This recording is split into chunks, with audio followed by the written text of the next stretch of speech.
Bom dia, amigos e irmãos em Cristo, nesta manhã de domingo, um dia tão agradável, que Deus abençoe a vida de cada um de nós. A mensagem desta manhã é uma pergunta: há explicação para a incredulidade atualmente? Sim, vejamos então. Começando com o texto bíblico em João 12, de 37 a 43, que nos diz assim a palavra do nosso Deus: embora Jesus tivesse feito tantos sinais na sua presença, não creram nele, para se cumprir a palavra do profeta Isaías que diz: Senhor, quem creu na nossa pregação? E a quem foi revelado o braço do Senhor? Por isso não podem crer, porque Isaías disse ainda: cegou-lhes os olhos e endureceu-lhes o coração, para que não vejam com os olhos, nem entendam com o coração, e se convertam e sejam por mim curados. Isto disse Isaías porque viu a glória de Jesus e dele falou a seu respeito. Contudo, muitos dentre as próprias autoridades creram nele, mas por causa dos fariseus não o confessavam, para não serem expulsos da sinagoga, porque amaram mais a glória dos homens do que a glória de Deus. É de chorar uma situação dessa, não é nem de sorrir para sorrir. Mas nós temos que ter um domínio também na parte emocional, na medida do possível, e clamar a Deus por misericórdia. Então vejamos o próprio Jesus falando. Lembram-se que eu preguei da incredulidade dos seus lá em Nazaré? Agora nesse texto Jesus está explicando, dando inclusive o fundamento legal da palavra de Deus no Antigo Testamento por meio do profeta Isaías. Os judeus não permitiram que os sinais que Jesus operou mudassem suas vidas. Esse é um dos problemas que a nossa humanidade enfrenta hoje. Muitos querem ver sinais, e quando os sinais chegam nas suas vidas, o milagre de Deus, Deus permite os sinais, permite as maravilhas, e vamos chamar mais de milagres e maravilhas de Deus do que sinais, porque Jesus mesmo disse que nenhum sinal seria dado senão do profeta Jonas. Então, vamos deixar a palavra sinais de lado um pouco. Vamos falar das maravilhas e curas que Jesus operou. E não foram suficientes para que os seus conterrâneos crescem nele. Aí Jesus diz da profecia que estava se cumprindo ali, naquele momento que o profeta Isaías tinha falado: Senhor, quem creu na nossa pregação? Por que eles não creram? Esta é uma grande pergunta. A palavra de Deus responde: porque eles estavam cegos espiritualmente. Nós vamos ver no texto que cegou-lhes os olhos para não verem, não é? Eles estavam cegos espiritualmente e com os corações endurecidos. Então, dois problemas que afetam a humanidade atualmente. E aí, é em qualquer lugar do mundo, porque pessoas só mudam o endereço, os problemas são muito parecidos, principalmente quando se trata de incredulidade.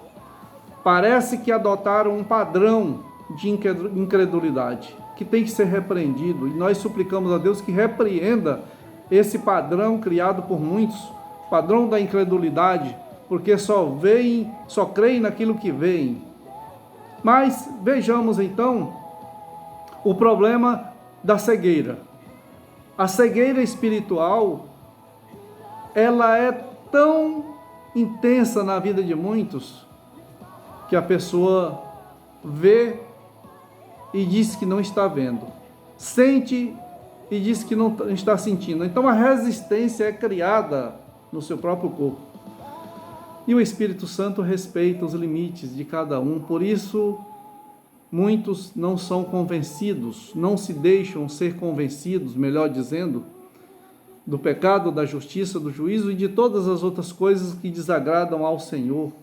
E eu estou falando, meus irmãos e amigos, para pessoas cristãs, para pessoas que creem em Jesus, para pessoas que já tiveram as suas vidas transformadas, mas que ainda existem resistências que precisam ser quebradas, que precisam ser anuladas. Existem alianças que precisam ser desfeitas em nome de Jesus, porque até em muitos que creem ainda existe a cegueira espiritual. A cegueira espiritual, dando um exemplo, imagino que vai ajudar, é a pessoa estar vendo que Deus está operando um milagre e afirmar, ainda ter coragem de afirmar, e eu diria nem coragem, ter a ousadia negativa de afirmar que é assim mesmo. Isso aí foi uma medicação que operou, o médico que atendeu bem, teve uma medicação muito boa, teve uma coincidência, e tem alguns que usam até a coincidência. É lamentável que existem pessoas que ainda agem assim, mas nós cremos que não seja o seu caso, que está nos ouvindo, nos vendo, porque eu creio que o poder de Deus opera maravilhosamente na sua vida. E eu abençoo a sua vida em nome de Jesus, para que, se você crê, você ainda creia mais a cada dia, em nome de Jesus. Creia que Jesus pode todas as coisas, e creia que você, com a bênção de Deus, também pode se desprender dos jugos que criam laços, que criam barreiras, tranqueiras, para impedir que você tenha uma comunhão melhor com Deus. Agora, o que aconteceu é muito interessante. Os corações endurecidos. Mas quem endurece o coração? Se o coração estiver duro, ele nem bate, ele nem bombeia o sangue. Nós não estamos falando aqui de um aspecto físico, é claro. Estamos falando de um aspecto espiritual. O coração que rejeita, o coração que ouve e sabe que é bom, mas diz que é por os outros, que é para a pessoa mais velha, para a pessoa que já viveu bastante, que já está perto de morrer, que precisa consertar a vida com Deus, e sempre apontando para os lados, para frente, para trás, para cima, para baixo, mas nunca apontando assim, sou eu que estou precisando, é meu coração que precisa amolecer. Alguns agem assim. Agora, o que aconteceu com as autoridades? Algumas autoridades, mesmo diante da incredulidade de muitas autoridades creram. Agora vejamos o que aconteceu, o receio deles. Por causa dos fariseus, da seita dos fariseus, de alguns fariseus, é bom frisar isso aqui, porque não eram todos os fariseus que agiam dessa forma, mas por causa de alguns fariseus, e medo, receio de serem expulsos da sinagoga, porque eles consideravam que estar nas sinagogas era um status de honra, de glória, honra e glória terrena. Em nome de Jesus, isso está repreendido, meus irmãos. O que acontece muitas vezes. Por quê? Mas por que eles agiram assim? A palavra de Deus nos diz, no último versículo, porque amaram mais a glória dos homens do que a glória de Deus. Irmãos e amigos, existem pessoas trocando a glória de Deus pela glória dos homens. Misericórdia, Senhor. Existem pessoas trocando o eterno pelo temporário. Que Deus tenha misericórdia de nós e nos ajude a não só entender a explicação da incredulidade, mas com a explicação da própria palavra de Deus, ela possa, como uma espada de dois gumes, penetrar na minha vida, na sua vida, e mudar para melhor tudo aquilo que precisa ser mudado. E aí nós clamamos assim em nome de Jesus. Por isso vamos orar agora. Pai, em nome de Jesus, nós suplicamos ao Senhor misericórdia sobre a incredulidade de muitas pessoas que ainda praticam esse ato, muitas vezes até com rebeldia.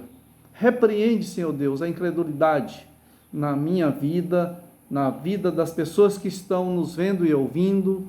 Repreende a incredulidade no estado do Tocantins, em todo o Brasil e em todo o mundo, Senhor Deus. Em nome de Jesus suplicamos que as pessoas creiam mais. A fé, a tua palavra nos diz que a fé vem pelo ouvir a palavra de Deus, e que tenhamos mais fé a cada dia, que nossos corações sejam amolecidos para ouvir e atender e obedecer a tua palavra, que os nossos olhos vejam pela fé o que o Senhor tem para nós, para a tua igreja, para as pessoas que estão enfermas, que sejam curadas, porque a tua palavra nos diz nessa manhã que as pessoas estão rejeitando com os olhos cegos, com a incredulidade da cegueira, com os corações endurecidos, para não serem curados. Meu Deus, parece uma contradição, mas nós estamos vivendo isso nesta época, mas que isso mude, que as pessoas abram os olhos e vejam, amoleçam os corações e sejam curados, em nome de Jesus, inclusive do pecado que afasta cada um de nós do Senhor, meu Deus. Cura-nos para a honra e glória do teu nome, nós oramos em nome de Jesus. Amém. Glória a Deus.